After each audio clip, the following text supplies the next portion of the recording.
नमस्कार विद्यार्थी मित्रांनो, स्वागत आहे तुमचं परत एकदा DMR नर्सिंग या यूट्यूब चॅनल. तर विद्यार्थी मित्रांनो, RRBची जी वॅकन्सी निघालेली आहे तर त्या संदर्भात एक अपडेट आहे. विद्यार्थी मित्रांनो पहा, रेल्वे रिक्रुटमेंट बोर्डची जी एक्झाम झाली ते 2024 एंड ते 25 स्टार्टिंगला एक एक्झाम झाली, ज्यामध्ये तुम्ही जर दिला असताल आणि तुमचा जर नंबर लागला नसेल तर काही अडचण नाही. विद्यार्थी मित्रांनो, RRBमध्ये दुसरी ही भरती आहे जी आहे 400+50 वॅकन्सी, 450+ वॅकन्सीची ही पदभरती. विद्यार्थी मित्रांनो, अगोदर जी निघाली होती त्यामध्ये 200 ते 250 वॅकन्सी होती. तर त्यामध्ये काय झालं, यामध्ये ही 200 ते 250 वॅकन्सीमध्ये यामध्ये वॅकन्सीचे जे पोस्ट आहेत तर ते पोस्ट वाढवण्यात आलेले आहेत. तर पोस्ट वाढवलेले आहेत विद्यार्थी मित्रांनो, खूप चांगली संधी आहे. पहा यामध्ये टोटल पोस्ट जे झालेले आहेत आता 434च्या जवळपास पोस्ट टोटल झालेले आहेत यामध्ये. तर ही खूप चांगली संधी आहे. जे कोणी या ठिकाणी फॉर्म अजून भरलेला नाही आहे तर या ठिकाणी फॉर्म भरा आणि या ठिकाणी तुम्ही अभ्यास चालू असेल तर नक्कीच तुमचा याच्या ठिकाणी फायदा होऊ शकतो. पहा, थोडेसे टफ एक्झाम असते, यामध्ये नेगेटिव्ह मार्किंग असतं 1/3चं, त्यामुळे थोडंसं बऱ्याच विद्यार्थ्यांना या ठिकाणी थोडंसं हार्ड जातं. तर पहा, आपण महाराष्ट्र अंतर्गत जे RRB मुंबई आहे त्यामध्ये पहा या ठिकाणी अनरिझर्वडसाठी टोटल 36 जागा निघालेल्या आहेत, ज्या की नंतर आहेत SCसाठी आहेत जे की 12 वॅकन्सी आहेत, त्यानंतर STसाठी आहे 9 वॅकन्सी आणि OBCसाठी आहेत एकूण 15. त्यानंतर इकॉनॉमिकल वीकर सेक्शन जे आहे त्यामध्ये 8 निघालेले आहेत आणि असे एकूण जे जागा आहेत RRB मुंबईमध्ये टोटल 80 जागा आहेत. विद्यार्थी मित्रांनो, ही खूप चांगली गोष्ट आहे.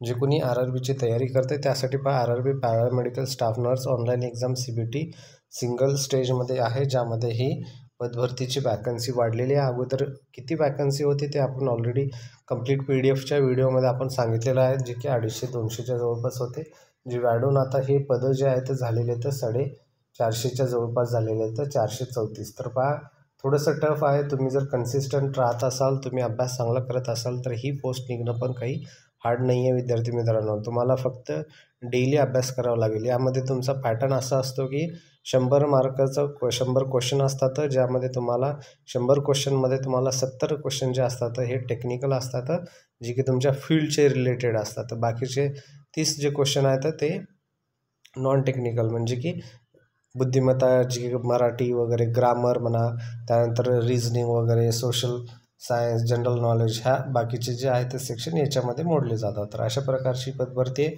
पण तुम्ही फॉर्म भरताना एक लक्षात ठेवा, पदभरती तुम्ही जर यामध्ये निवड झाली तर तुम्हाला त्यानंतर हे जेव्हा तुम्ही निवड होती यामध्ये तुम्हाला एक महत्त्वाचं आहे, 5 ते 10 वर्षानं तुम्हाला या ठिकाणी बदली भेटत नाही. RRBमध्ये जर तुमची निवड झाली असेल तर जवळपास तुम्हाला या ठिकाणी 5 ते 10 वर्षांनी ट्रान्सफर होत नाही. त्यासाठी सुरुवातीला फॉर्म भरताना तुम्ही कुठे भरताय हे लक्षात असू द्या, ठीक आहे. जसं की उदाहरणार्थ RRB पटना असेल, मुंबई असेल, ठीक आहे. जे कुठे तुम्ही कोणत्या डिपार्टमेंट कोणत्या याच्यामध्ये भरताय, ठीक आहे, ते लक्षात असून देणं गरजेचं आहे. विद्यार्थी मित्रांनो, अशा प्रकारची पदभरती पहा, जवळपास सगळ्यात जास्त मला हे RRBमध्ये मुंबईमध्ये सगळ्यात जास्त दिसायला लागले तर 80. त्यानंतर नेक्स्ट जे दिसतंय RRB कोलकाता आहे, ज्यामध्ये जवळपास 68 आहेत. त्यानंतर RRB चेन्नई आहे, ज्यामध्ये 67 आहेत. ठीक आहे. बाकी 10-15 असेच RRB वॅकन्सी आहेत. सर्वात कमी दिसायला लागले ते RRB चंदीगडमध्ये फक्त 4 वॅकन्सी दिसत आहेत, ठीक आहे.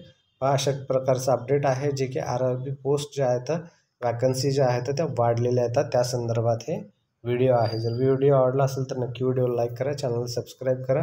RRB रिलेटेड असेल किंवा कोणतेही नर्सिंग संदर्भात अपडेट असेल आपल्या चॅनलवर लवकर आणण्याचा प्रयत्न करतो. धन्यवाद विद्यार्थी मित्रांनो.